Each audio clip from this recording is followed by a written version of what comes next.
আসামিকে 5 দিনের রিমান্ড মঞ্জুর করেছে। আস্তে আস্তে যান ভাই।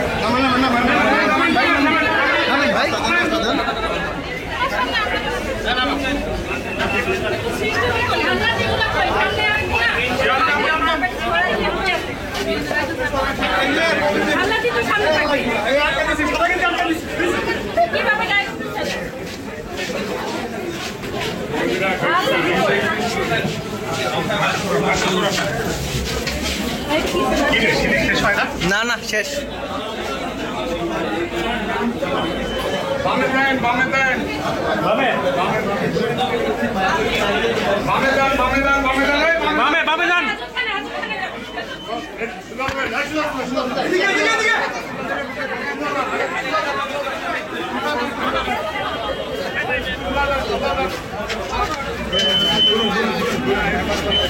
সামনে পিছে আসেন না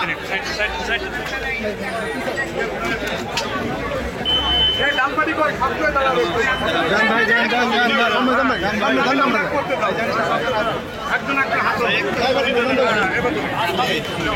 যাও কি করতে যাই কোনো জ্বালাতন যুক্ত দিতে গেলে টাকা দিয়ে কি সমস্যা এটা বলা ভাই আগে কি হলো সব কথা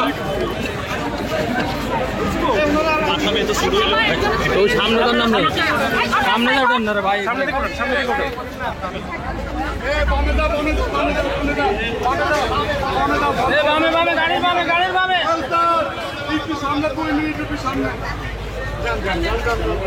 গাড়ির বামে একটু আমাকে ঢুকতে দিন ঢুকতে দিন ঠিক আছে করতে দেখো ভিডিও বান ঢাকাটাই করি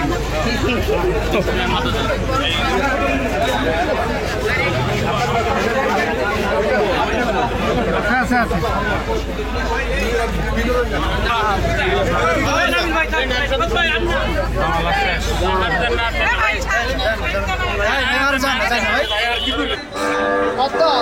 বসুন্ধরার নিকটবর্তী কনভেনশন কনভেনশন হলের যে প্রশিক্ষণ সেই প্রশিক্ষণের মূল পরিচালক যিনি মেজর সাদিক তার স্ত্রী তিনি মূল কোঅর্ডিনেটরের দায়িত্ব পালন করেছেন তাকে আদালতে উপস্থিত করা হয়েছে।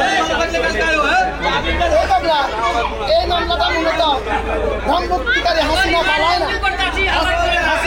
না এই ধর্মমুক্তিকারী হাসিনাকে বাংলাদেশে ফিরিয়ে আনার একটা গভীর চক্রান্তের অংশ। তারা এই কনভেনশন হলে অফলাইনে এবং অনলাইনে প্রায় 500 ছাত্রলীগ যুবলীগ মহিলা লীগ স্বেচ্ছাসেবক লীগ আওয়ামী লীগ কর্মীকে ট্রেন আপ করেছে। তাদের এই প্রোগ্রামের উদ্দেশ্য ছিল হাসিনা যখনই প্ল্যান দিবে ডাক দিবে তখনই তারা শাহবাগ মোড়ে এসে উপস্থিত হবে। এই মামলার আজকে গুরুত্বপূর্ণ আসামি যিনি তাকে মেজর সাদিকের স্ত্রী সুমাইয়া জাফরিনকে আদালতে উপস্থাপন করে মামলার তদন্তকারী কর্মকর্তা 7 দিনের রিমান্ড প্রার্থনা করেছেন। আমরা রাষ্ট্রপক্ষে যুক্তি উপস্থাপন করেছি যে মাননীয় আদালত এই আসামি হচ্ছে মূল পরিকল্পনাকারীর স্ত্রী এবং তিনি সমস্ত ডাটা কালেকশন করেছেন। তিনি এই প্রোগ্রামকে বাস্তবায়ন করার জন্য সর্বাত্মকভাবে কাজ করেছেন। এই আসামিকে রিমান্ডে নিলে পরে আদালত এবং এই মামলার তদন্তকারী কর্মকর্তা মামলার আসল উদ্দেশ্য জানতে পারবে, কারা এই মামলার সাথে সম্পৃক্ত, কারা এই ঘটনার অর্থ যোগানদাতা, কারা অস্ত্র যোগান দেওয়ার প্রিপারেশন নিয়েছে, কারা ইউনূস সরকারকে হটিয়ে হাসিনাকে এই দেশে পুনর্বাসনের পরিকল্পনা করেছে। আদালত আমাদের বক্তব্যে সন্তুষ্ট হয়ে এই আসামিকে 5 দিনের রিমান্ড মঞ্জুর করেছে। পাশাপাশি আরেকজন আসামি ছিল, তার নাম হচ্ছে আদনান বিন আব্দুল্লাহ। তদন্তকারী কর্মকর্তা এই আদনান বিন আব্দুল্লাহকে 10 দিনের রিমান্ড প্রার্থনা করেছেন। মাননীয় আদালত রাষ্ট্রপক্ষকে শ্রবণান্তে সন্তুষ্ট হয়ে এই আদনান বিন আব্দুল্লাহর 7 দিনের রিমান্ড মঞ্জুর করেছেন।